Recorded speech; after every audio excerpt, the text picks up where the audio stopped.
Ahoy! Welcome to a socially distanced episode of Bottom of the Stream. Welcome. How you doing, Nick? Cold. I already know because we've just tried to record the first 20 minutes of this podcast and I had to do it again. I'm not even going to lie to people. Discord is a git and it let us down. Bit frustrating. Oh well. It's twice. We've tried to record over Discord twice and it's let us down both times. So, fuck them. It's not an endorsement. No, very much not. Don't try and record your podcast on Discord, people. It doesn't work. How have you been, Nick? How's your week been? Yeah, pretty good. Yeah? Yeah. What have you been up to? Well, we had an exciting time, didn't we? Did we? We spoke. Oh, yeah, Sunday virtually. morning. Yes, it was great. We were guests on possibly the filthiest podcast that I know. I don't think it's possibly, and I don't think it's just from the ones you know. Shart Select. Yes, we guested on Shart Select, which I think this episode comes out the same day that episode does. I believe so. If you subscribe to both podcasts, you will get double Adam and Nick this week. Lucky you. I'm so sorry. To be fair, their main episode wasn't that bad. It was their Patreon episodes are ridiculous. I don't feel right still, and it's 4 days later now. Yes, I've not slept properly since. But trust me, that is an endorsement. We had a lot of fun. 100%. A lot of fun talking to those guys. If you're not listening to Shart Select, you're missing out on a lot of comedy and a lot of good fun because they're the funnest people. So go and chat, go and listen to them as well as us. But listen to this one first. Yep, deal. 2 podcasts in a day is easy. Everybody can do that. Yeah, definitely. Definitely, no question about it. Apart from that, not too much going on. We're just we're getting through lockdown number 2. Lockdown 2, Electric Boogaloo. Yeah. Yep, stuck at home on my own. It's like a dream. Awesome. Yep, it's great. Good. What do you want to do first? Do you want to do news or do you want to do what we've been watching at the top of the stream? Let's flip reverse it and do what we've been watching. Okie dokie, let's do that then. What have you been watching at the top of the stream, Nick? I am massively behind the curve. Right. I am fully aware of that. But this weekend I watched Spider-Man Into the Spider-Verse. Because amazing. It has just turned up on Netflix UK. It has indeed. What did you think? I loved it. It's amazing, isn't it? Isn't it good? It's beautiful. It's such a good film. I think it's the best looking animated film I've ever seen. It might even be the best animated film I've ever seen. I mean, I think there's definitely an argument for both of those things. It just looks amazing. It does. It's beautiful. It's a comic book brought to life. And it's a great story, great characters, and it's got Nicolas Cage in it. Who That's true. Has been on the stream show. alum. Yeah, exactly. We've seen a couple of his movies on this show. Yeah. Jake Johnson. Yeah, true. He's also in it. We've had one of his movies on here as well. What was he in? Win It All. Win It All, yeah. Was that a season finale? No, I don't think so. Was it not? No. I feel like it was. Maybe not. It was close to the end of season 2, I think. Yeah, I think so. Which you didn't like as much as me, but no, there you I didn't. But I do like Jake Johnson normally, and he's really good in that, Into the Spider-Verse. Yeah, he is. He is, to be fair. Definitely check it out. I nearly watched it again when it came onto Netflix, and I probably will at some point. I watched it when it first came out. I think it's going to. I think it's going to be pretty big. Yeah, I think you might be right. I think it's going to do all right for itself. And yeah, so that, and then the only other thing I've really watched is something not on Netflix, which is the Goldbergs, which I used to be pretty up to date on, and then the other week we thought, we've not watched that for a while. Checked it out. Turns out I've not watched it for 2 years. I'm 2 seasons behind. So. But the next season's just started as well. I think really? 3 weeks. I think it's like 3 weeks in. So yeah. So it's one of those things that you just forget about, though, isn't it? I know yeah. It's such a simple show to watch that you just forget about it. So I really enjoyed it. That's good for. Sorry, say again.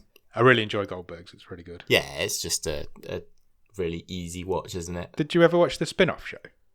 I've seen 1 or 2 episodes. They got axed. I've not heard great things. No, I didn't think it was that. It's been axed now. It's not coming back for season 2. Yeah. No, good. Cool. How about you? I watched a film that you recommended. Okay, that always yeah, I know you don't like leads that. to an interesting conversation. You recommend me films all the time, but then don't like it when I watch them. I watched Kill Me 3 Times. Oh, yeah. Which is the film you mentioned. I think, was it last week you mentioned it? I think so, yeah. The Australian comedy. Simon Pegg film. Yeah. It's good. I enjoyed it. It was good fun. Cool. Also has a Bottom of the Stream alum in it. Does it? Yes, the third Hemsworth's in it. Oh, yeah. Yeah. Luke? Yeah. He's in The Anomaly. He was briefly in that, wasn't he? Yeah. Which is one of the worst films I've ever seen, as we say pretty much every week now. He's in that. So. He's good in this one, no? I thought. Yeah, he's all right in it. Yeah, not bad. The manky Hemsworth. That's really harsh. I hope he never hears you say that. Yeah, I don't mean that. He's fun in this. Killed Me 3 times. Yeah, he is. It's good. It's good in it. Simon Pegg, good as a hitman, actually. Yeah, I agree. Good as a British gangster hitman type. And then it just turns into a bit of a farce, really, doesn't it? It is just a comedy farce, but it's fun. It's fun. I enjoyed it. Yeah. Good recommendation. Well done. Thank you. No problem. Anything else? Yeah, I've since we last spoke last week, I've watched an entire TV show. Okay. 3 seasons. Impressive. Good work. I've done it all before. I've done it. This is possibly my 3rd or 4th watch through of it. Okay. I've binge watched Black Books. Oh, classic. Which is a classic British sitcom from 20 years ago. Wowzers. I know. It came out in 2000, ran from 2000 to 2004. It is an absolute cacophony of cameos in that show. Cacophony of cameos. Do you like that? Is that right? Yes, nice alliteration. So yeah, there's not many episodes. I think there's only 8. There's 6 episodes in a season, I think. So I think there's only 18 episodes of Black Books. I've made a list of turn of the century comedy stars who have since gone on to be quite big. Okay, this will be interesting. Do you want to know all the cameos that are in Black Books? Yes, please. So obviously it stars Dylan Moran, Bill Bailey, and Tamsin Greig. Yep. Tamsin Greig has done quite well since. She's in quite a lot of stuff. Most famously, probably, what's that thing called? Friday Night Dinner. Over here, yeah. She was in, what's the... She was in episodes as well. That's what I'm thinking of, yeah, with Matt LeBlanc. Yeah. Matt LeBlanc. But cameos are endless, so I'm going to read you some names out. You ready? Yep. Nick Frost cameos in it. Cool. Tony Way. I've heard the name. I can't quite put a face to him. You would know the face, I promise you. Omid Djalili. Yep. Jessica Hines. Sure. Keith Allen. Yes. Annette Crosby. Yeah. Simon Pegg. Yeah, I definitely remember his episode. Julian Rintut. I think that's how you pronounce it. Yeah, that's right. He's from Green Wing. Yeah, so was Tamsin Greig, wasn't she? Yeah. That was she started. Yeah. Rob Brydon. Oh, okay. Johnny Vegas. Cool. David Williams. Yeah, I'm not so bothered about that one. Ricky Grover. That one doesn't ring a bell. Is another one whose face you will know. Okay, I'm going to look him up. Oscar award-winning Olivia Colman. Brilliant. Peter Serafinowicz. Yeah, he was possibly the most memorable. He was in all of those, wasn't he? Yeah. You're just like, Fran? I love that. I could do that all the time. And Martin Freeman. Yeah, I thought you might say his name. Yeah, that sort of time period was those people's bread and butter, wasn't it? It was like, that's where they all started out. And yeah, every one of them is in Black Books. And there's only 18 episodes. So there's pretty much a cameo in every single episode. It's well worth checking. If you've not watched Black Books, check it out. It's amazing. It's stupid. It's about 3 guys running a bookshop, but it's so funny. It is Makes fun. me laugh so much. Yeah, it's great. So I think it's my 3rd or 4th rewatch of it. Cool. I thought you were going to tell me you'd started Lost again for a minute. No, not quite. I'm not quite there yet. I've done that once this year. Maybe next year. I think Dexter's going to be my next big rewatch. Yeah, that's get ready for fair play for the new season next year. Yeah. Have you got any Netflix news? I have. Have you? Good. Yeah, I've got 5 pieces of Netflix news. Well, I've got 4. So you go first and we'll take it in turns. Okie dokie. I'm going to start with this one. Emily in Paris. Yeah. Has been renewed for season 2. Ah, bon. And Netflix have also put out a tweet saying, stop pronouncing our show's name wrong. Right. Emily and Paris rhyme. Ah, of course. Emily in Paris. That's how you're supposed to say it. And they put out a tweet out like telling people off for saying it wrong. But it's just Lily Collins is in it, I think. Yeah, it is, yes. And it's just been renewed for a 2nd season, so it must have done all right. It's been in the top 10 for a very long time, so I think it has. Strike while the iron's hot and all that. Yeah, absolutely. I've not seen it. I've no idea what it's about. I don't think it's really for me. But... My wife's watched it. She liked it. I've not watched it. Strike while the baguette is warm. Absolutely. But make sure you pronounce the name right, because Netflix get all sarky about it if you don't. Yeah, they'll send a man round. Maybe. Your turn. David Fincher. Oh, yeah, I heard about this. This is big news. He, in the next month or so, his new movie called Mank is coming to Netflix. It is about someone trying to finish the script for Citizen Kane, I believe. That is the premise. That is correct. So it's sort of classic Hollywood. He has revealed this week that he has signed an exclusive deal to work only for Netflix for the next 4 years. That's a long time. So, yeah, anything he does for the next 4 years is coming to Netflix. Yeah, that's absolutely. a pretty big signing, I would say. Yeah, it is. It's massive. He's one of the biggest directors in the world. Yeah. It'd be really exciting to see what he's going to come up with. Yeah, and he's definitely sort of award fodder, isn't he? Yeah, 100%. Everything that he does. So, yeah, no, that's a really big bit of news for Netflix, I think. Yeah, I was quite excited when I read that earlier this week. It was good times. Awesome. Next piece of news from myself is that Barbarians has also been renewed at Netflix. Okay.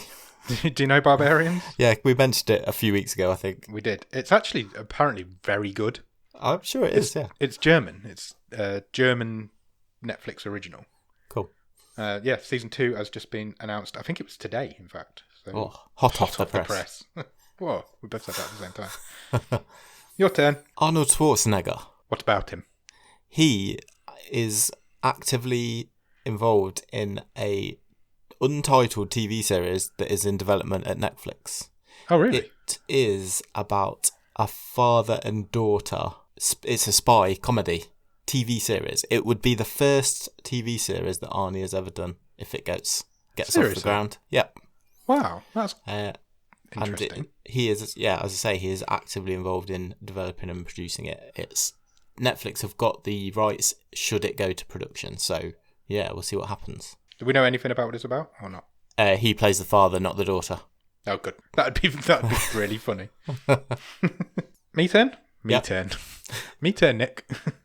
I've got another bit of renewal news. Okay. Umbrella Academy.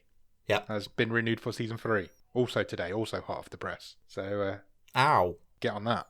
That press is hot. Yeah, it is. I didn't like it. I've not stuck with it. It wasn't for me. But I know a few people that do. So. Sure. They'll be happy, I guess. It would be. Do you think it would be 3 and out like most other things? Probably, yeah. You don't get past season 3 on Netflix, as we discussed a few weeks ago. We'll see. Okay, this next one's quite interesting. Go on. David Spade, yes. One of Adam Sandler's best friends, yes, and therefore completely in bed with Netflix, yeah, has announced that he will be hosting a new show on Netflix, and it is called the Netflix After Party. All right. And he will be hosting, joined by a sort of revolving cast of guests and comedians, and they will be sitting down, chatting about, as the synopsis says, the buzziest shows and films that are available on Netflix. So they're basically going to be doing what we're doing right now, talking about Netflix. They're probably going to be a bit nicer. Yeah, probably. But essentially, yes. So they're doing Top of the Stream. Their show should be called Top of the Stream. Yeah, I mean, I don't think they're going to be watching Lifeforce or The Anomaly or Hungerford. But yeah, that is coming in 2021. Excellent. I mean, I know someone who could have done a better job, but there you go. Me too. My turn? Yep. Do you know who Harlan Coben is? Yeah, he's an author. Yes. He's had 2 books turned into TV shows. Yep. He's about to have a 3rd, because Netflix have signed up. I've not got the name of the book. I've just got that they've signed him for a new show. And it's going to star Cush Jumbo. Amazing. James Nesbitt and Richard Armitage. Oh, okay. They're like... I described... I think the last one was The Stranger, wasn't it? Yes. And it's like a good ITV drama. Now, if you're in the UK, you'll know what an ITV drama is, because they're like cop dramas. Well, I've never read one of his books, but it is like it's the TV version of like a pulpy paperback, isn't it? Yes. Holiday book. Yeah, but yeah, they seem to put a bit more. I think Safe was the first one, and I think that was an ITV drama. Is that the one that stars Michael C. Hall? Yes. Okay. I think that did start on terrestrial British TV, and then Netflix got hold of it, and now stole it. Then The Stranger came, which was a Netflix original, I think. And now this one's coming, but I've not got the name of it. Apologies. I thought I had, but I haven't. And I've just Googled it and I can't find it. No worries.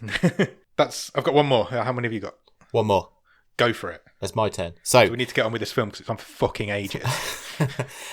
I know you love a documentary. I do. especially if it's about something a bit weird. Yeah. So as this episode comes out tomorrow, Tuesday the 17th, you will be able to watch a 6-part documentary on Netflix. It is called We Are the Champions. Okay. It is narrated by Rainn Wilson, who you may know from the US Office. I do. I know who that is. Played Dwight.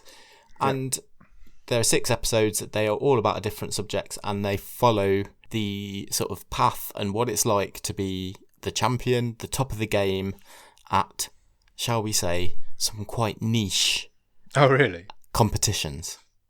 So there's an episode on cheese rolling. Cool. Chili eating. Oh, no, I'd be crap at that. Yo-yo. I used to be able to do a yo-yo. I've not done one for a long time. Dog dancing. Is that dancing like a dog or with a dog? I think you make the dog dance. Oh, okay. That makes more sense. Extreme hairstyling. What? Extreme hairstyling. Is that a thing? I've literally never heard of that. It's a documentary about it. And frog jumping. Jumping over frogs or making frogs jump? Well, I'm interested in what you think it is. It's not going to be jumping over frogs. That's stupid. It's going to be, I don't know, how high can a frog jump? I don't know. I believe, literally no idea. Yeah, I believe you have to tease a frog to jump. And then measure how high it jumps. And whether it's how far, how high, or if it's a race, or maybe there's different events. I don't know. But is the champion the frog or the person who teases it? Yeah, good question. So is it like the horse and the jockey? Yeah. What's the bet? Oh, that's weird. I'm going to watch that. That sounds quite fun. Yeah, I think so. Yeah. Trailer's available. Yeah, it drops in full on Tuesday. So tomorrow. If you're listening to this on day of release. If you're not, then it's probably already out there. Yeah, go find it. I've got one more piece. Show me your piece. Do you know who Tom Hanks is? Yeah. Good. Big friends. Big fan. Yeah. He's got a film coming out called News of the World. Okay. Or he did have a film coming out called News of the World that was supposed to release in the States on Christmas Day. Obviously, for various reasons that we won't talk about it, that is not happening. Sure. And so they have sold the rights to Netflix. Oh, okay. And Netflix are going to release it next year. As yet undecided when. But yeah, News of the World is now going straight to Netflix. And it was supposed to be like Tom Hanks' next big thing. So I think it's a real coup for Netflix to pick that up. I'd love to know how much they paid for that. Yeah, me too. So it will premiere on Netflix? Yes. Wow. I don't know if it's going to be one of these where they release it in cinemas as well, because Netflix is starting to do that a lot more now. Okay. Do you want to know what it's about? Yes, please. It says, a Civil War veteran agrees to deliver a girl taken by the Kiowa people years ago to her aunt and uncle against her will. They travel hundreds of miles and face grave dangers as they search for a place that either can call home. I think it was supposed to be like a Oscar grabber. Well, it's Tom Hanks. He doesn't do anything else, does he? Guess what? What? It's got a bottom of the stream alum in it. Oh, brilliant. It has got Mary Winningham in it. Oh, amazing. Yeah, she was in Miracle Mile. Sure. Which coincidentally was our 80s film a couple of seasons ago. And this film this week is our 80s film for this season. It sure is. I love a good coincidence, and we seem to get a lot of them. Very apt. Very apt indeed. So I'm done with my news. Have you done with your news? I am newsed out. Have you got anything else you want to talk about? I really want to talk about this film. Okay, good. We should probably put some time aside then and talk about it. Let's do that.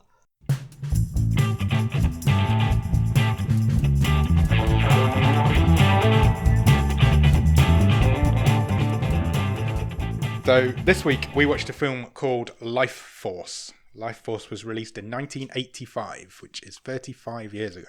It is an 18. Now, normally now I'd say the running time. IMDb has the running time at 1 hour and 41 minutes. Okay. This is a lie. The run time on Netflix is 1 hour and 56 minutes. Okay. Now, the reason for this, I did a bit of research. Basically, the director's cut of this film is 2 hours and 8 minutes long. Okay, right. You're not going to make me do some maths, are you? No. The movie was cut down pre-release to 1 hour and 41 minutes, which is where Netflix gets it from. Sure. That was the cut that was released into cinemas. Following that, it was recut to 1 hour and 56 minutes, which is the cut that was released on video, and is the cut that we still see to this day. With you. So how they cut it from 2 hours and 8 minutes to 1 hour and 41 minutes, I don't know. But yeah, why IMDb listed it at 141 when it hasn't been in a cinema for 35 years and hasn't had that runtime for 35 years? I don't know, but they're liars. It's just probably a data entry error somewhere, isn't it? Something really boring. So when it came out last week, I was like, oh, well, hour 41, that's about average for one of our films. Turned out it's an hour and 56 minutes, and I was not prepared for that. It's currently rated at 6.2 out of 10 on IMDb. Stars a guy called Steve Railsback, who plays Colonel Tom Carlson. You won't know him. Well, you might know him, I guess. Have you heard of a film called The Stuntman? I don't think so. It's got he's in that with Peter O'Toole. It's from 1980. Okay. He also played Ed Gein in the film called Ed Gein in 2000. Ed Gein was a serial killer, wasn't he? Yeah. And he's also in Barbed Wire with Pamela Anderson. Oh, really? Wow. Yeah. So he's not had the biggest of careers. This is probably his most famous film. It also stars a lady called Mathilda May, who is credited in the film as Space Girl. Yeah. She is French and at this point in her career could not speak a word of English. And all of her lines in this film, she spoke phonetically. Oh, really? So it was her voice? Yeah. It was her voice, but she did not know what she was saying. She just sounded. That's cool. Yeah, it is cool. The only other film you might have seen her in is The Jackal. I have seen that with many years ago. Richard Gere. Yes, I think so. Bruce Willis. Yeah, it is Bruce Willis. You're right. She was 18 when she made this film. Really? Wow. Which, when you think about the role that she plays in this film, is quite disturbing. Yeah. Also stars a guy called Peter Firth as Colonel Colin Kane, and he's in the Hunt for Red October. It's based on a book. Did you know it was based on a book? I did, yes. Called Space Vampires. Which I'm going to put it out there and say that's a better title. Agreed. It's a better title in a sort of schlocky, straight to DVD manner. I think this was trying to be quite a serious movie at the time of release. Yeah, agreed. That's kind of the vibe I'm getting from it. Yeah. Directed by Tobe Hooper. I did say that right this week, because I said it wrong last week. Yeah. Caught a bit of flack for it. He is most famous for directing the Texas Chainsaw Massacre. Interesting guy. And its sequel, a very interesting guy. He also directed Poltergeist. Well, he might have done. Yeah, who nobody really knows. No, and that's really interesting. So he certainly started directing it. There has always been a rumour that he didn't finish, or he did finish it, and the studio didn't like what they had, because there's a very strong rumour that Steven Spielberg either took over or went and did shoots on Poltergeist. Yeah, which is interesting because he doesn't like this cut of this film. Oh, really? No, he didn't like it when they cut down to 156 from 208. Yeah, that's most directors, isn't it, though? I want my whole vision. It came from studio cuts, and he didn't agree with That's why David Finch has come to Netflix, so he can direct a 5-hour version of whatever. Probably will as well. He probably is one of the greatest horror directors of all time, though, right? Yeah. I mean, he's... Sorry, I was getting a message through the door. Yeah, he is. Yeah, I mean... Just for the Texas Chainsaw Massacre. Because that's one of the greatest horror films of all time. Unbelievable movie. It is. I love that film so much. It's such a great film. Do you know this film was written by Dan O'Bannon? Do you know what he's famous for? Yeah, he helped, I don't know if on his own, but he definitely was responsible for writing Alien. Yeah, according to IMDb, he wrote the first Alien film, and he now has a credit as based on the characters by in every other Alien film ever. So he's done all right for himself out of that, I would have thought. So he obviously likes aliens, because this is an 80s film about aliens, yeah? Well, exactly. Where does this film start, Nick? Space. Where else could it start? The final frontier. It starts with a fucking very long credit scene. That's just of its time, isn't it? It's a bit... Actually, it was weird because the score all the way through this is... It doesn't really matter. It's quite jaunty at times. Yeah, it is. In fact, when we get to it, I'll point it out. But there was one bit where later on where the score was very happy and some like into the shit's going on. Yeah, that's true. It's a really weird film. Yes, that's a massive understatement. I finished that sentence there, but we'll come to it more. But that's a massive understatement. It's a fucking mental film. Oh, by the way, Grief Burrito censored their episode this week, and I am never doing that, just so you know. Did they? Yeah, they've apparently took some flack for swearing too much. Okay. So they bleeped out every swear word, which made it a lot more obvious what they were talking about. And it must have been so much work for Harrison, so don't ever expect me to do that, please. That's fine. I don't think we have any children listening, do we? So no, I don't think so. I don't think they'll do it again. I spoke to Jordan about it. I don't think they'll do it again, but give it a listen because it's actually really funny because they're aware of how much they swear. It makes them swear more. And it was really making me laugh all the way through. So check it out.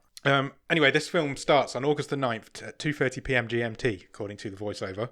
Yeah, doesn't matter what year. No, it doesn't matter what year. And we're aboard a spacecraft called the Churchill. Now, let's point out from the start, this is a British space film. Yeah. But which I imagine is probably the only one of its kind. But we've just nicked one of NASA's specials. Yeah, and renamed it the Churchill. Yeah. And they've gone on a rendezvous to meet up with Halley's Comet. Yeah, they are studying the comet. And, you know, again, in a bit of my reading, this was quite topical at the time because this movie came out the year before Halley's Comet was passing Earth. Oh, really? Yeah. So yeah, that's the reason. Apparently it's not Halley's Comet in the book, but they sort of pounced on that. So, yeah, fair. Good thinking. Not a bad idea, why not? is it? Why wouldn't you? While they're on the route to this comet, they find an object on their radar scanners. Yeah. Which they describe as being 150 miles long and 2 miles high, which is quite large. So what they do, they think it's some sort of ship, and they decide they're going to spacewalk to it. Yeah. So they get off the ship, they go spacewalking, get inside it, find that it's completely derelict. Yeah. And when they go inside. I'm definitely getting alien vibes straight away because it's the design of it is kind of fleshy, isn't it? It's not mechanical. No. It's almost like alive, you know. I'm thinking, we've seen this sort of thing before, and it instantly makes you think: is this movie just trying to pounce on the whole Alien Star Wars type thing? Yeah, but I think there was a lot of 80s films that did that, wasn't there? Sure. This was right up there with them.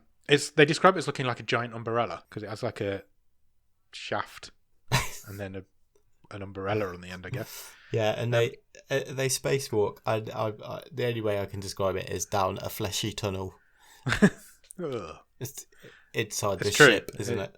That's exactly what they do. And when they reach the peak of this fleshy tunnel, they find a load of giant bats. Yeah, basically thousands of them. Yeah. So they think, what we'll do, we'll net one of them. Yeah. It actually says we'll bag it, but they had a net. They just put a massive net around it. Put a net around it. We're like, right, we'll keep exploring. We'll come back for that in a minute. And then I've put, meanwhile, the ship unfurls a big umbrella. Yeah. Because the guys back on the Churchill are freaking out because something's happening. Yeah, so they see this umbrella open. And meanwhile, in the ship, as our explorers are going through it, I can only describe as a glowing anus kind of appears. And because there's like a hole in the wall, but it just looks like an arse. It did look like a giant bumhole. And they kind of float through that, don't they?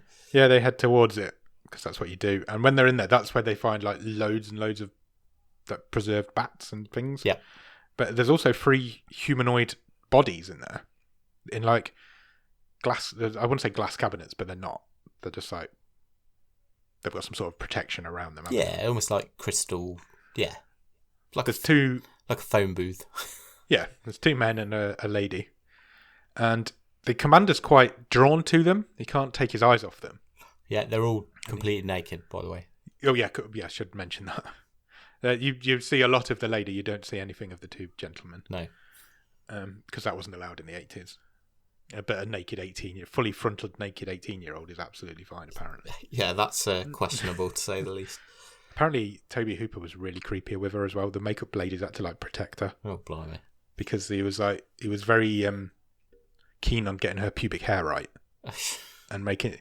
Because originally he made her shave it all off, and then he didn't like that, so he made her grow it all back, and then they had to like put a merkin on her and everything just to make it look right. What is it with merkins in this show? But apparently he used to get like right up close and check that it was right. Yeah. It'd never happen these days, put it that way. Well, I'm not sure in Hollywood. There you go. Well, no, that's true. Not casting any aspersions on Tobe Hooper's character, by the way. I'm just pointing out what I read. The commander decides he wants to take these 3 bodies back to the ship, to the Churchill. Yes. And so they do. And then instantly we cut to 30 days later. Yeah, and the Churchill is now orbiting Earth. Yeah, it's on a course back to Earth. So I've written here, mission control is in the UK, ? Yes, in London somewhere. Yeah, but it's not responding. No, so Mission Control's trying to talk to the shuttle, and they can't get anything back. So what they do, because it's really easy to send spaceships up into space, I love is this. It made me they laugh. just scramble another one. Yeah. They're like, right, get the Columbia. We'll send that up there. Yeah. And we'll dock them. Because you can just prep. Yeah, it's so easy to just send a spaceship up into space. It really made me laugh. I was like, really?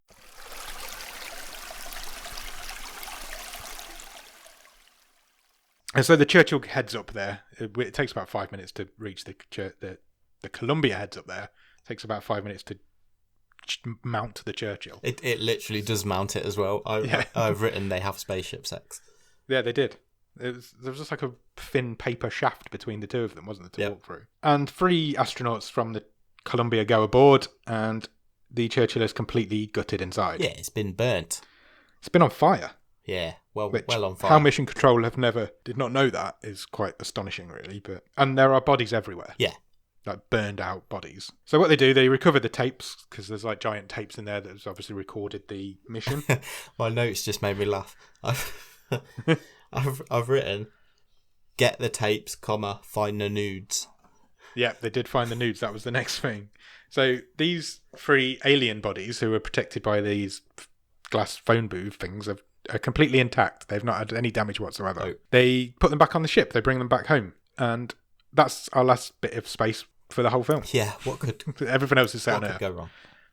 Yeah, so we cut to the European Space Research Centre in London, and they've got the bodies. Yeah. And they're debating about what to do with these bodies. Yeah, it's all these, stiff upper lips British gentlemen, isn't it? Yeah. That talking. Old Parliament dudes, isn't it? Old government dudes. And they're talking about, well, clearly we've got to dissect these things. Yeah.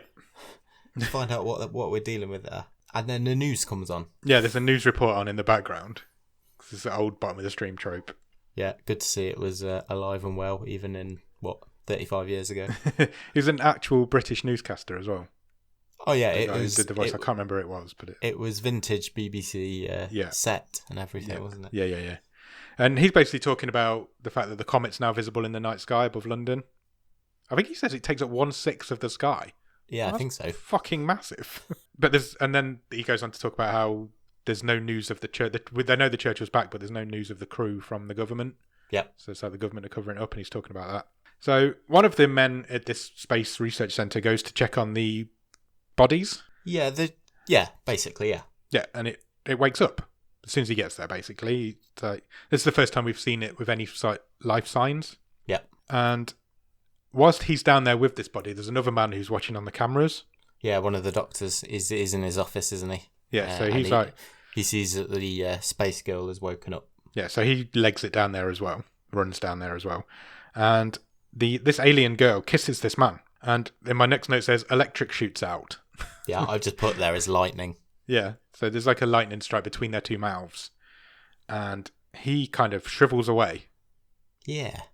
And he dies. But that's all happened by the time it took the other man to get there. Well, the doctor, he just makes it down to the lab in time to sort of catch the end. Desiccated body as it falls. But unfortunately, because this thing has just shriveled up, his head falls off. Yeah. Which again made me laugh. Some of the puppet work's really good in this. A bit later on it is, yeah. Yeah, because it's like, I don't know who did it, but it's like if you imagine like a shriveled up skeleton, we've still got its flesh, like a mummy, I guess. They look like that, don't they? Yeah. While this is happening, though, another man spots the cameras. So he grabs a security team and he runs down there. Yeah, and the space girl kisses the second man, but he doesn't. Yes. But he doesn't shrivel up. No, she lets him live. But by the time the security guys and the other man get there, she's gone, and this doctor, the second man who went down, is kind of no use to anybody now. Yeah, he's just like in love. Yeah, and he can't not be in love anymore. He's enchanted. Yeah. So they're like, she's leaving. We can't let her leave. They call a security alert, and they're like, find her. She's in the building somewhere. She can't get out. But quite quickly, she just gets out. So she kills 3 more security guards. Yeah, she like Darth Vader's one of them. She just chokes him. Yeah. And she kind of zaps a couple, doesn't she? Yeah. And then she's got this like electric powers. And then she's off out into the night. Yeah, she blows out all the windows and wanders off into the night. She's still stark naked. completely. She's naked pretty much all the way through this film. Yeah, she is. And this is where we meet Colonel Kane. Yeah, he's from the SAS. He's from the SAS, of course he is. Super Army soldiers. And so he's come to investigate, and he wants to know more about what's happened with the Churchill. Yeah. So they basically say to him, look, when we got there, the tapes were empty that we found, but the escape pod was missing. Yeah. And they say we don't know if everyone's accounted for because the bodies were in such a bad way and so unidentifiable. Yeah, we've no idea who survived, who didn't. Exactly, survive. Yeah. And then we meet Dr. Falada, which is a great name. Yeah. And he's got a theory about what this lady's doing, and he basically says she drains the life force to regain her own energy. So he is most definitely Captain Exposition because he 100% all the way through. He just knows what's going on. Yeah. And I've got a theory, which happens to be exactly what happens. That's what. You mean you'd got a theory then? That's what he says every time he turns up. And he says, look, she's draining life force to gain energy for herself.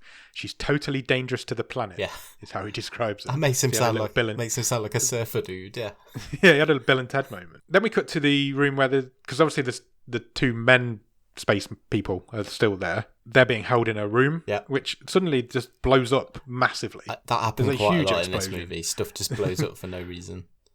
Yeah. Their room exploded in a huge explosion, but they survived it. They're awake and they're walking towards two soldiers, I guess. Sure. Guards. So the guards open fire, but the bullets don't appear to have any effect on these two naked men. The bullets do nothing. The bullets do nothing, but the grenades do. They throw a couple of grenades into the room, and just as they do that, Falada and Kane show up. They come down there because they've heard this commotion. Falada, you don't see the bodies, but Falada just says, "No, we've got no chance of doing an autopsy on them now." No, destroyed them. It was really unclear. I've actually written, "Are they dead?" I think so. I wanted to watch that bit twice, but yeah, that's exactly what happened. They chuck some grenades on. So what they do, they go back to the first guy who had his life force drained and turned into like the mummy type thing. Yeah. But when they get there, he wakes up. Yeah, he looks like a human Shreddy. He really does. This is where I was like, "Oh, that puppet's awesome," because it does look like it's like a fully sized human being. Yeah, but when it sits up and like reaches out at them. Yeah, it was probably the best bit in this movie. Yeah, definitely. I've even written that's some great puppet work. But because they're going to do an autopsy on them, aren't they? Yeah. On this guy because they think he's dead, but he doesn't. He wakes up and he drains the life force from one of the doctors. He does, yeah. Which, in a really good scene, actually restored him back to what he looked like earlier on. Yeah, and so you slowly see him metamorphosize back to what he was. And the doctor shreddies up instead. Yeah, shreddies up. I'll try and put some pictures up on Twitter and the Discord and everything. Good idea. To say what the bodies look like. So they put the reanimated guard back in. They put him in a cell, don't they? Yeah, they do. And Falada does a bit more exposition because he's like, "Oh, it's worrying that this can be passed on." Because obviously, no shit. Yeah. And then Kane gets a call to say that they found a dead naked girl in Hyde Park, and they're like, "Well, we know of a naked girl that's missing. It's probably her." But it wasn't her. No, it was the first victim. Yes, so they go. All he says, Kane, when they get to this scene of this naked woman, there's a couple of kids who have found the body, and they're like, "Oh, we thought they were going to les up. We saw two women there." They were like, so we just watched so it, and we're like, well, they go. They're like, "We were going to hang around just to see if they did anything," and the policeman who's with them just kind of goes, "Yeah, fair enough." Yeah, I can't blame you. Yeah. But Kane's only thing from this is, "Oh shit, now she's got clothes." Yeah. She's going to be harder to find now. It really made me laugh. I was like, "Oh, you're not a very good policeman if you're worried that your victim's got clothes on." Yeah. What some super army soldier you are. Brilliant. So they go back to the European Space Research Centre in London, and the guard who earlier has rejuvenated himself, it's been 2 hours now, and he withers back to the Shreddy man. The bloody Home Secretary's turned up as well now. I thought you were going to say homosexual. The Home Secretary showed up. He's in it for a bit now. Yeah, so he wants to be briefed on what the hell's going on. Yeah, so what they basically say is it looks like whenever these guys kill a person, it lasts them for 2 hours. That's how much energy they can get out of them. But the best bit is, this really made me laugh as well. Falada, old Dr. Exposition, goes, "Oh, I thought this might happen." It was really funny. And then as soon as the 2 hours had passed, this guy just crumbles to dust. He does, yeah. Basically, it's like, if you don't get it within the 2 hours, you're done. You're finished. He's just a pile of dust. I quite like this, though. It was quite intense because he's getting angrier and angrier in his cell. Yeah, because he knew what was going to happen. Yeah, and then he just sort of obviously thinks, fuck it, I'm going for it. And he just runs at the cell door, doesn't he? At the grate. No, that was the second guy. Oh, was it? That was the pathologist who got. Oh, okay. Who got done. Because they went to him afterwards. Like, oh shit, we've lost our first victim. Yeah. Oh, it's all right. We've got another one here. Yeah, and then he does the same. He does. Yeah. He runs. He just runs at the door of the cell and explodes into it. Gets like cheese wired. And then Falada, because he knows, like you just said, he knows everything that's going on. Yeah. He says, "Oh, in an hour, the same thing's going to happen to the girl from the park." Yeah. Because it's been an hour since we found her. At this point, I was like, I'm all in on this. I'm enjoying this. The puppet work's good. The story's ridiculous. I'm all right. Then it went on. And then it kept going and kept going. I've written a great scene. I actually really enjoyed that scene. Yeah, all of these little scenes together. And then when they just go and watch the girl from the park. So they've got her tied to a bed. And they just wait for her to explode, and she does. Yeah, which she does. Yeah, she overheats and explodes. So they must have waited for an hour. They must have been watching it for an hour. And then they get some news that the Churchill's escape pod has entered the atmosphere. Yeah. Which is exciting news, because that means somebody's in that, probably. And they are. Tom Carlson's in it. Yeah, again, very, very much the geography is taken for granted here, because he touches down in Texas. Yeah. And they go... And then suddenly he's in London. Yeah, they go, oh, get him over here. And then he is. The next scene, he's walking through the door in London. Yeah. I didn't even know who it was. I was like, who's this guy? Yeah, but it's difficult, because you've just seen him with his space helmet on for the first 20 minutes. Yeah. Anyway, they have a bit of a debrief with him, don't they? Because they want him to tell his story of what happened. Yeah. They tell him, actually, that the bodies that he'd found on this other ship survived the fire, because he didn't know that, obviously. So he tells them their story, which we already kind of know. Yeah. He says after they got the bodies back, people started to go a bit mad. He says the radio man went first, and then one by one, people just went a bit crazy and their life got drained out of them. And Tom survived, but he says, I don't know how, because I can't remember. But he knows it was something to do with the girl, the space girl. Yeah. So I'm glancing over this because this film goes on for ages. I don't know if I've mentioned that. I similar to you, I quite enjoyed the first half an hour, 45 minutes. Yeah. And I'm not saying it's totally his fault, but when Carlson turned up, it did start to lose it a bit for me. It did. It went to shit, didn't it? Yeah, he says he can't remember what happened, but he knows it was something to do with the girl. So what he did, he decided to destroy the ship. Yeah, he basically scuttled it, didn't he? Yeah, he's like, I can't expose the world to these creatures. So basically he turned all the oxygen tank pumps right up and set fire to one of the bodies, which caused a huge explosion. He gets into the escape pod, which is just big enough for him to fit into. He set fire to the bat body that was in the net. Yeah. But then he says, I didn't want to leave. Leaving her was the hardest thing I've ever had to do. Yeah. Because from the minute anybody lays eyes on this girl, they become infatuated with her. She's like a siren. And then this happens a lot in this film, and I've glanced over a few of them, but just at the end of a scene, somebody will come in and say, set the next scene up. Yeah. Because at the end of it, that scene, somebody comes in and it's like, an unusual structure's been spotted leaving Halley's Comet, and it's 150 miles long. And you're like, oh, I wonder what that is. And it happens quite a lot. Oh, and it'll be here in 2 days. Yeah, it's going to take 2 days to get here. Tom goes to bed. They're like, Tom, you look tired, go to bed. Well, see, you've just dragged him over from Texas. Yeah, he's only just got back from space. Yeah, that's some jet lag. But Tom has a bit of a... Is it a dream? It is a dream. Yes. But it's almost like in his head as well. It's like really happening, but in his sleep. Yeah? Yeah. Because he dreams like he's having sex with this girl. Yeah, she's in his head. She's completely partly in his head. And he wakes up screaming. He's so sweaty. He's so sweaty and so screamy. It was like, when people scream, it makes me feel uncomfortable. And it made me feel uncomfortable. But there's so many scenes in this where he's just pouring with sweat. And again, it just made me laugh because, when Ted Stryker in Airplane is sweating and it's literally pouring off him like a waterfall. He looks a little bit like him as well, doesn't he? He does a bit. And it kept making me chuckle because it reminded me of that. The screaming calls in Kane and Falada. So these three guys are like our three main guys now, aren't they? So sure. Kane and Falada come running in because they can hear him screaming. And Falada's like, maybe we should hypnotise you. Yeah, he can do that. Yeah, because he can do that.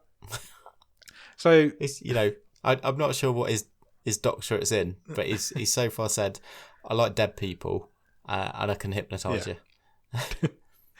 So he does. So in the next scene, Tom's being hypnotised. It basically reveals that their minds are connected. Yes. And he can see where she is. So they don't know where she is, but he can now see where she is. Although he does say, I don't know, I can see where she is, but I don't know where it is. No, It's no use to you. She's just in a field somewhere. But he does say she's got a different body. Yeah. She's possessed someone else. And she's looking for a man. Because he says she's looking for a man to draw some energy from. And he says, but there's another person here. There's two minds in this body. So the original lady's there inside this head. But the space girl's there as well. And they basically see her get in the car with a man. She starts seducing this. He's quite an old man. Yeah, he is, yeah. And she starts seducing him. She starts like riding her skirt up and he touches her knee. And Tom, like, he can't handle that. So he like wakes up from his hypnosis. Yeah, but luckily Falada says to him, get the license plate of the car. Yeah. So we can track it. Yeah. And then Falada launches into this other. I think what's happened here is that she's taken over this body and she's probably hidden the original one somewhere safe. Nothing to suggest that whatsoever. No, nothing at all. Of course, that's absolutely 100% what's happened. I think then it cuts to just some long shots of the alien spaceship approaching. Yeah. But then we go back to the lab with Dr. Falada, and he's basically just mucking around doing some experiments. Yeah. And then a soldier approaches him in the lab. Yeah. Unfortunately, the soldier has the face, and indeed is, one of the man vampires. Yep, that happens. And then it cuts away, and I'm not quite sure how this bit of information was dropped. I think we go back to Carlson and Kane. Yeah. And Carlson says, something else I saw. The guy took Ellen. He's only dropped her off at an asylum for the criminally insane. They do. I think they find it from the car number plate. I think they trace the car. I think you might be right. So they're like, okay, we'll go and pick this girl up from the asylum for the criminally insane. It's like Arkham, I think. And when they get there, the bloody Patrick Stewart opens the door, doesn't he? He does. So Jean-Luc Picard himself. So he's Dr. Armstrong, and he runs the asylum for the criminally insane. And it turns out that the lady's called Helen, and she works there and lives there. Yeah, I think she was a nurse. She's a nurse, yeah. So her name's Ellen. Ellen. Yeah. It's just weird because usually you don't pronounce your H's, but this time you've given one. Do you know why? It's because I work with a girl called Helen, and if you call her Ellen, she freaks out and she hates it. And so I can't do that now. She's trained me. Yeah, so the Dr. Armstrong shows them up to her room, and they knock on the door and they're like, "We need to talk to you." And then pretty much, I hated this scene. I hated it so much. It was so wrong. It was so stupid on every level. And pretty much straight away, Tom slaps her in the face. Yeah. And then he grabs her around the throat, and he looks into her eyes, and he's like, "Oh, it's gone." And I'm like, "What?" Yeah. You just slapped this girl for no reason. But then he says, "She's a masochist. She wants me to beat it out of her." Yeah. But he did. The very first thing he said was that she's gone. Yeah. It really confused me. And then he starts calling for it to come out and meet him, and the scene finishes with them just having a kiss. Well, no, but the most uncomfortable part of it for me is that Tom turns around to Kane and says, "This isn't going to be easy to watch. If you want to step out." And Kane, the super army soldier, goes, "Oh no, I'm a voyeur," and he literally sits down in an armchair. I was like, I'll tell you what, I thought he was going to start unzipping. It was so uncomfortable, and I'm like, but the very first thing he says was that she's gone, and then he spends the next 5 minutes trying to get it out of her. Yeah. And he ends up with him kissing. And I've even written here, not a fucking clue. I've got no idea what's gone on there. Basically. But Tom somehow now has a physical description of the man that she's taken over. Yeah. So I don't know how that happened. It's in his mind somewhere. And it's like, it's a tall, bold guy, basically. Yeah. It's Jeffrey Sykes, the child murderer. Yeah. That's what they describe him as. Yeah. Because they describe him to Armstrong. It's like, do you know this guy? He's tall, bold, fat, got a birthmark on his cheek. And he's like, oh yeah, that's Jeffrey Sykes, the child murderer. He lives downstairs. I'm like, at this point, I'm losing this. And I had to, I can't remember why, but I had to pause it for some reason. I think I went to get some food. And I'm like, shit, I'm only 40 minutes in. There's like an hour and 20 minutes left of this film. I'm like, Jesus Christ. This was tough going, this. That's why when I text you, I was like, I cannot believe how long this film is.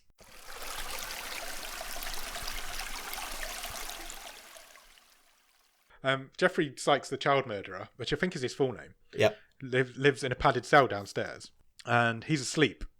So they go into his room, the 4 of them, I think, all together. Yeah, they've got a plan, haven't they? They're going to inject him with a sedative and haul him out of there, basically. Yeah. So they go to do it, but Tom swivels at the last minute and injects Armstrong instead, Patrick Stewart. He injects Picard. Yeah. And he says, it was you, actually. You're the bold, tall person with a birthmark on your chin. I think they were just tricking him, I think. But why they had to go down to this child murderer's room to do that? Why, I don't know. It was really weird. I don't know. And basically what they say now, what it comes to light is now that because Armstrong's unconscious, the space girl is now trapped inside him. Yeah. That's how I understood it. Basically, yeah.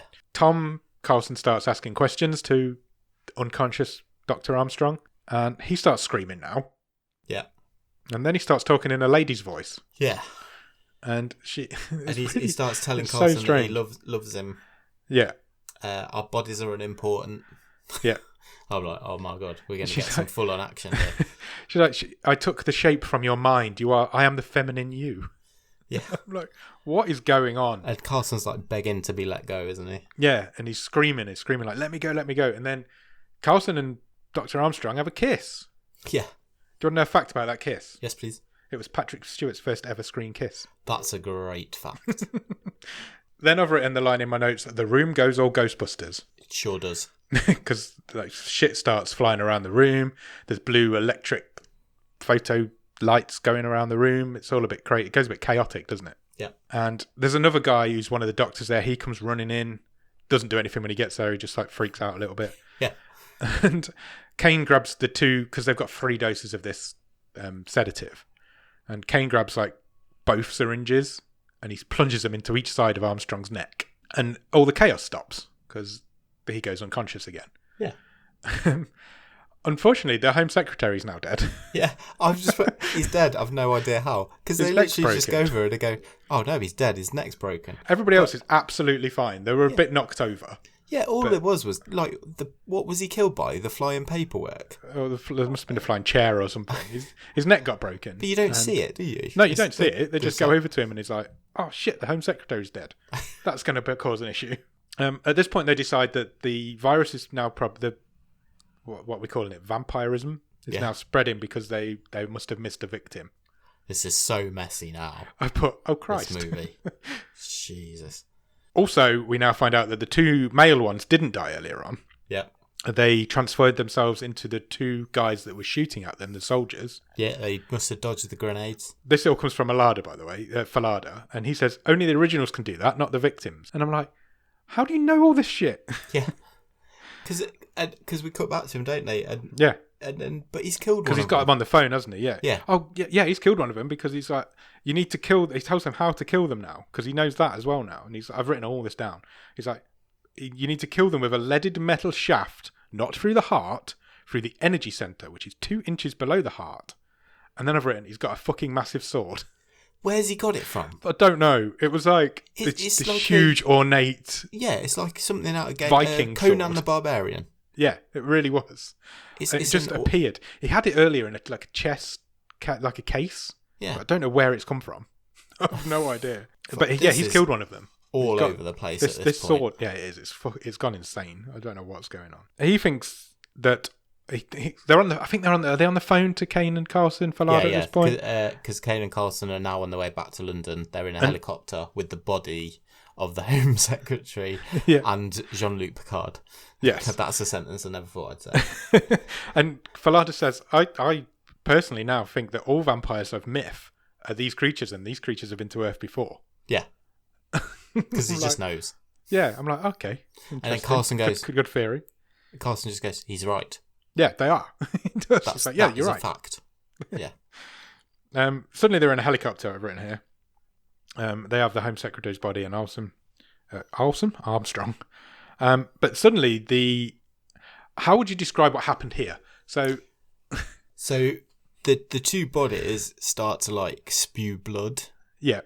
And out of their like faces. Yeah, out of all the orifices, and the blood like gathers, but it's floating in the helicopter, and it starts to like form a gelatinous mass, and then becomes a girl. They kind of form the girl, but then she just explodes. Yeah, she doesn't even say anything. No. You just see her.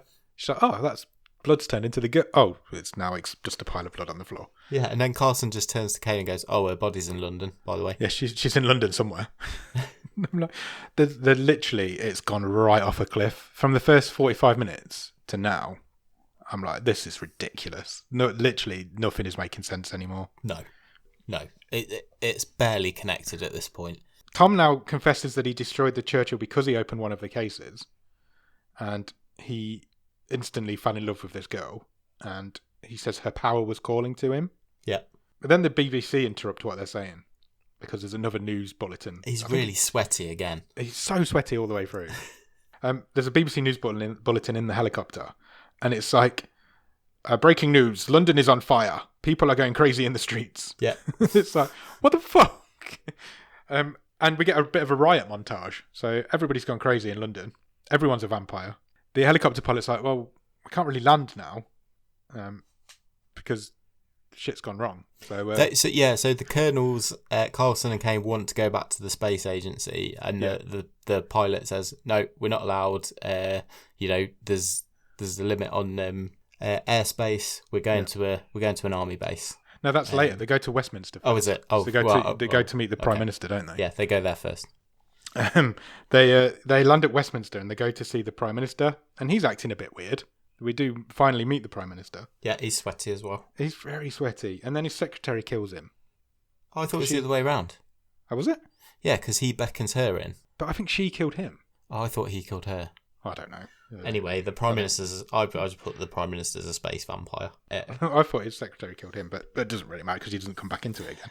Well, it did make me think a bit, space vampires might explain quite a lot about our Prime Minister currently. That's true. Wouldn't necessarily be such a bad thing, would it? They're in like the war rooms, aren't they, under Downing Street, I think. Yeah. And people are collapsing everywhere. There's like soldiers collapsing. So they just sneak out. We're never here. We'll go back to my helicopter. So they go back to the helicopter. Luckily, the pilot's still there. I've written some zombies follow because basically these are now zombies, aren't they? Yeah. They're not even vampires. They're just like zombies. and they're like fast moving, angry. So for some reason they've stopped being like husks of people like the ones we saw before. And we're now at risk of space vampire zombies, I think. Seems like that way. A couple of them grab the skis of the helicopter, and one of them gets shot with a flare gun. Yeah. The helicopter pilot says, NATO have taken control of London. Yeah. So we need to go to a NATO base. So not only have we got the SAS, we've now got NATO. So they land at this NATO base, and when they get there, they're like, you need to be put in quarantine for 2 hours. Yeah. And they're like, we can't be in quarantine for 2 hours. We know what's going on. We're the only people that do know what's going on. And they're like, we've isolated the whole of London. And if we need to, we've got nuclear approval, so we can nuke London if we need to. But we're not there. And then it's literally someone else comes up and goes, oh, by the way, there's a 150-mile long spaceship that's just parked above London. It does. That was my next note. It's like, this spaceship's just now parked over London, and it's sucking up human souls. Yeah. So Carlson's like, I need to get back to London. I need to find this girl. Yeah. Because they're not in London now. They've gone somewhere out just outside. The girl's kind of calling to him, isn't she? Yeah. And because he said she wants her energy back. She's got some of her energy's in me, and she wants it back now. So Carlson does a runner. He goes off on his own, and Kane commandeers a army truck. No, I'm going to follow him. Carlson gets in the armoured Land Rover, Yes, that's pretty right. sensible. Kane, the super army like soldier, car, just takes like a car. And then Kane, you get a bit of a montage of Kane just driving through the chaos of London. Yeah, this went on for ages. It really did. It goes. He's basically just running people over. They both fend off some zombies, don't they? Yeah. Tom can hear her calling to him, but his car gets like overrun with zombies, and so he has to get away. And so he manages to get away, and he heads to what I've described as a blue light soul sucker thing, because it's a bit like Ghostbusters again. Yeah. There's a great big blue light that's ascending into the sky. So it's coming out of the dome of St. Paul's Cathedral, isn't it? I've written it. It's St. Paul's, I think. It was my next line. It's just a massive blue shaft going into the sky. And it's sucking up souls, which we find out. He gets to St. Paul's, and there's bodies everywhere. All the steps are lined with bodies. Kane, for some reason, hasn't followed Tom. He's gone back to the Space Research Centre. Yeah. Because he's gone to find Falada instead. And Falada comes out with a very strange line now, because he's like, I've discovered that there is life after death. I know, he's like... do you think he's friends with... Robert Redford? I was going to say he's friends with Robert Redford from The Discovery. Because he does, he goes into this monologue about, yes, I now know, our souls live on afterwards. And I'm sitting here thinking, I've never considered really this in any movies, and now I've watched 2 in the past few weeks. It's really weird. It's such a weird line. It threw me completely. So Falada is very sweaty as well, and I think we know what that means. Yeah, it does. He tells Kane that she's in the cathedral. He calls it the cathedral. And eventually Kane shoots him, but was he a vampire? I mean, he says, I think so, yeah. Cause I think he was one of the men. Doesn't he? Yeah, his blue soul shoots out. Yeah. I've written that. And he says... The remaining male vampire is taking everyone's souls, but they are then fed through the woman who transmits them back to the ship. Of course they do. It's so I can't describe to you how insane this film is from about this point onwards. Well, no, earlier than that. It's just insane all the way through it. Do you think it's one of the craziest films we've seen? Yeah, probably. It's just so out there. I couldn't help but think of Await Further Instructions, which I think is the most crazy film we've seen. Batshit crazy. And I think this is right up there with it. I think so. It's just insane. Anyway, Kane manages to escape. He fights off some more zombies. And Carlson goes into the cathedral and he finds the space girl. And she's like lying on an altar. Yep. At like the base of this blue light. And she basically starts calling at him. She's like, come be with me. And then we get a montage of Kane. He's now heading towards St. Paul's because he knows where Tom's gone. Yeah, he's got the massive sword. Yeah, he's running through London with this crazy sword. And Tom starts walking towards the girl. Kane gets chased by a horde of zombies now. There's thousands of them after him. All sorts of crazy shit's going on. But eventually Kane gets to the cathedral. There's a man standing at the door of the cathedral. And all the blue light that's coming to the cathedral is entering him. Yeah. It's just kind of like feeding into him. And Kane stabs him with this huge fucking sword. He sticks it in the dude, 2 inches just below the heart. And the blue light turns red and he explodes, but briefly turns into a giant bat. He does, yeah. Just out of nowhere. I still thought this was a pretty cool puppet. Yeah, it was, yeah. The puppet work was brilliant all the way through this. It was only on the screen for a very brief 10 seconds, possibly. But so then that's so that's the 2 male vampires are now taken care of. Yeah, so we've just got the girl left and Tom's in there with her. So Kane heads inside. Tom and the woman are now both naked and they're starting to get it on a little bit. Yep. Kane's a floor up, looking down through a hole. So he's like sticking his head into this blue shaft. Yeah, looking down, screaming Tom's name, and Tom kind of like acknowledges him from below. So Kane's calling his name. Tom's getting off with this woman. And Kane... They're doing really bad kissing as well. Really bad kissing. Like there's noses involved. Yeah, all sorts of shit's going on. So Kane decides what I'm going to do is I'm going to drop this sword through this hole. Yeah. So he does. He drops the sword. Carlson catches it and stabs it through her back and his front. So, and it goes right through both of them. And the blue light goes red and then goes out. And then you get a last scene of the ship just flying away. Well, no, Carlson and the girl ascend. Yeah, they do, don't they? Yeah. So the beam goes red, Yeah. and then they ascend back to the ship. Yeah. The ship leaves. Yeah. I presume it is now newly charged with energy because it's kind of got blue lights sparkly. All flashing all over it, and it heads back to the comet, doesn't it? Yeah, and then the credits start. And that's it. It just finishes. And the credits start rolling out of nowhere. So yeah, I was like, oh right, it's done. It's done. There's an hour and 56 minutes of my life I'm never getting back. What did you think overall? I mean, I didn't like it. No, nor did but I. It was so weird. I'm glad I've seen it. Yeah, I'd agree with that. It's one of those. It's entertaining, but it's far too long. It's far too long. I didn't need to see.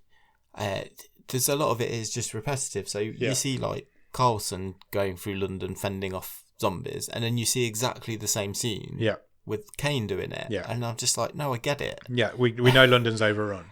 It's a bit like Miracle Mile, where that city was overrun, wasn't it? And it was a bit like that. Everybody just went a bit crazy. This wasn't as clever as that. No, though. nowhere near. This was batshit crazy. I've not said that term for a long time. And it's actually got bats in it, so very apt. Thank you. It's mental. It's absolutely insane. I thought the acting was pretty bad. Yeah. The puppets were good. The puppet work was really good. The practical effects are really good in it. Yeah, the visual effects piss poor. Yeah. It just didn't make sense. The whole like detour to Yorkshire to the hospital. Yeah. Didn't need that Unnecessary. at all. Yeah, unnecessary. I guess what was it trying to say? That she'd like sent them on a bit of a wild goose chase, presumably to get them out of London. Yeah, possibly. Maybe. There was stuff that just outright didn't make sense. That wild goose chase killed off the bloody Home Secretary and Patrick Stewart. Yeah. But yeah, it's bonkers. I mean, wow, space vampires. What can you say? Absolutely. Yeah, it's a film about space vampires set in the 80s. It's too long. It's on for 2 hours, and it's too long. It needed half an hour less. There's some bits in this I thought, like you say, the autopsy scene with I was like, yeah, that's cool. That's a cool scene. It wasn't clear what was happening a lot of the time though. No. I can't recommend it. No, I'm not going to recommend it. But I'm glad I've watched it. Yes, agreed. Because it's such a curiosity, I think. Yeah, it's so weird. It's weird. It's really weird. So weird. It's got to be front runner for most batshit crazy at the next Oscars. And then it just ends. Yeah, totally that was abruptly. disappointing. The end was really disappointing. It's like you don't get to see any sort of resolution. What happened to London? Yeah, London are they okay? just? Did the zombies come back? Are people dead? Or will the zombies just carry on roaming around? Yeah, there's no resolution to it, and it's really annoying. Yeah. You don't even find out what happened to Carlson or Kane. No, not at all. Yeah, not good. Do you want to do the stream table? Yeah.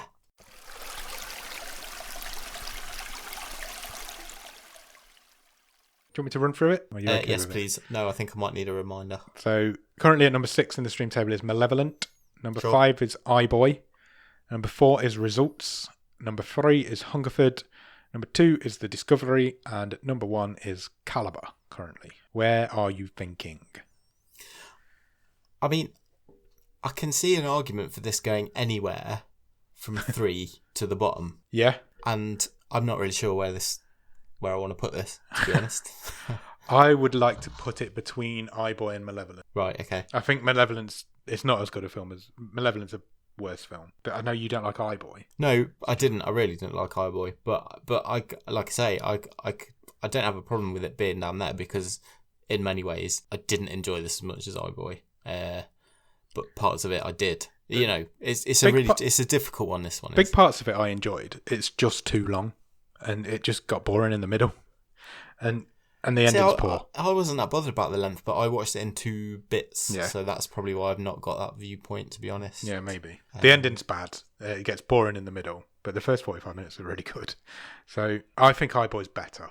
Yeah, I will go with that. I will go with that positioning. So you want to 6 out of 7? Yeah.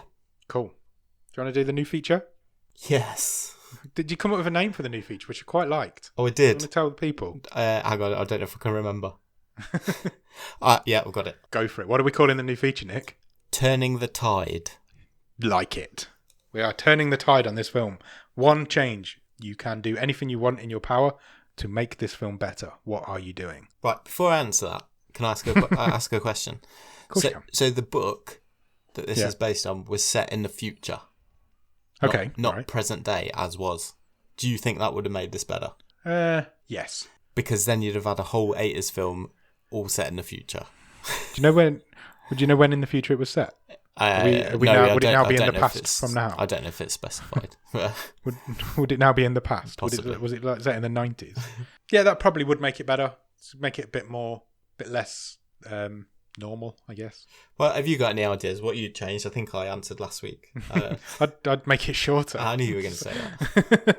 I'd make it shorter. I'd concentrate. I'd cut out the bit in Yorkshire because that's unnecessary, and I'd probably keep us up on the spaceship a little bit longer at the beginning. I would have liked some more space action, I must say. Yeah, and I would like an ending. Just tighten it up. Just basically trim it down, tighten it up, make it look nice. Tell me a story. I'd quite like to watch the 1 hour 40 cut of it. Yeah. I don't think it even exists anywhere now, but I would not like to see the 2 hours and 8 minutes cut of it. Tell me a story through the movie, not just all done through this Dr. Falada character. Yeah, because if he wasn't there, so badly handled. It makes even less sense. Cut that character out completely. It's unnecessary, and actually tell us the story. Find out stuff, not just guess it and it be right. Everything you guess is right, and it's stupid. I'd also like to see Patrick Stewart have a bigger role. He is some of the acting is really bad in this. He's left, he does well with what he's got. Yeah, he would have been better as Kane for me. Oh yeah, if he'd have been wielding a sword against a load of zombies, I'd have been up for that. Yeah, definitely. Patrick Stewart though has always looked old. Yeah. Do you know how old he was when they made that film? I have no idea. 44. 4 years older than us, right? Or 5 years older than us. So this would have been like... So is this 1985, did you say? Yeah. So it's only 2 years after this he would have started... 2 or 3 years after this he'd have started on Star Trek. Yeah. That's so crazy. It's mad, isn't it? I couldn't believe it when I was like, I need to work out how old he is there. And he was 44. Wow. Like, blimey, he had a difficult paper round. Right, that's that done, I think. Make it shorter, change it up a little bit, get rid of one of the characters and give Patrick Stewart a bigger role. We're supposed to do one change, but we've done fucking loads. Sorted. So our rules, we don't care. That's how we would turn the tide on Lifeforce. Oh, I've got a new catchphrase. We're going to pick next week's film. Yeah, let's do it. What are you looking for? I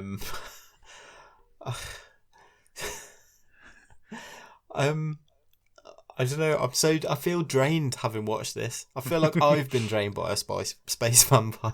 Spice vampire. That's an idea for a movie. The paprika vampire. Yeah. Something funny. Yeah? Yeah. Something a bit more fun. Yeah. Okay. Do you want me to press the button? Yes, please. It's picked a film called Catfight. Okay. Cool. Have you got any ideas? It is an animation about two cats and their battle for supremacy in the hip New York scene of the cat world. That sounds awesome, and I would be up for that. That is not what this film is. The rivalry between two former college friends comes to a head when they both attend the same glamorous event. It is a comedy drama. Okay. Female-led, obviously, because it's called Catfight. Do you want to know who's in it? Yes, please. Sandra Oh. Oh, okay. Oh. Anne Hesh. Cool. And Alicia Silverstone. Oh, wow. Yeah, quite a lineup. I like Sandra Oh. She's good. Yeah, she is. So I'm looking forward to that one. Yeah, Catfight's 15. Let's do it. The tagline is a black and blue comedy. I get it.